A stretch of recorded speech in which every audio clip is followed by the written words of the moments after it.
Hi everybody, welcome to another live coding video session in week 5. In this video, we're going to be looking at multimedia, in particular the audio and video elements, just to show you how a simple audio and video player works in HTML5 and also use the source and track elements. So we will get started with the audio tag and then add the source attribute to specify the URL of your audio file. I already have a bunch of audio files in my project directory, so I'm just going to look for one of them, add this WAV file, and then close it. Now if you look at our output in a Chrome window, you won't see any controls to play the file. That's because we're still missing one important attribute called controls, which is going to provide you with the ability to play, seek, adjust volume, etc. So this file plays in Google Chrome. Now we're going to try the same in Firefox. It does. One more browser, Internet Explorer. Let me just refresh the page. Oh, I need to save the file. Okay. Oh, and it says invalid source. That's because WAV files are not supported in Internet Explorer. The problem is there is no one format that is supported in all browsers, so you're going to have to provide a combination of audio file formats.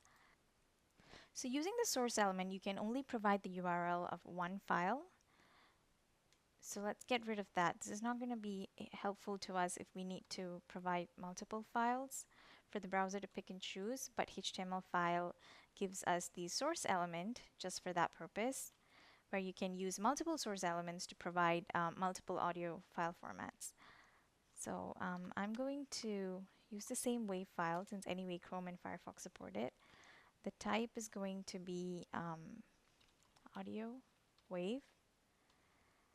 The second kind of file that I'm going to use is an MP3 file, the same file in a different format. So what you'll see here is Internet Explorer will now try to play the WAV file. It won't be able to, and it'll move on to the next source element and play the MP3 file instead. Let's just confirm that.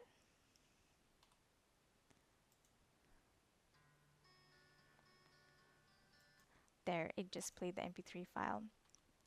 Let's move on to video now. The video tag works very much like audio. You need to give it controls, and then you will provide the source element. I already have one video file. It's an MP4 file, and the type is video MP4. Let's close it and check out our Google Chrome. So right now it basically covers the whole screen. That doesn't look very good, especially when I'm trying to show you the video. Let's give a height and width.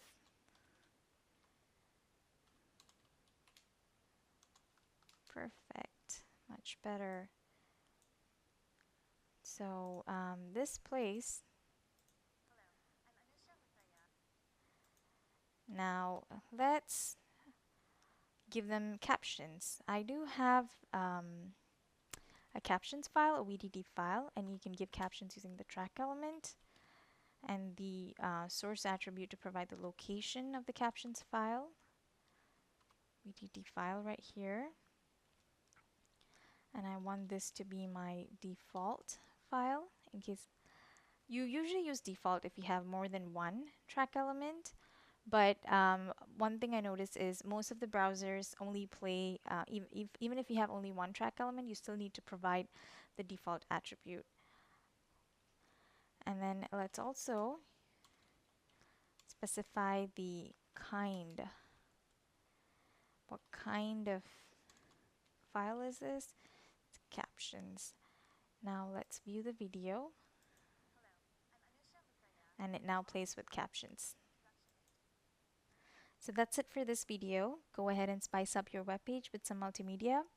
We do encourage you to try some of the other attributes you've looked at on the edX course, and happy coding!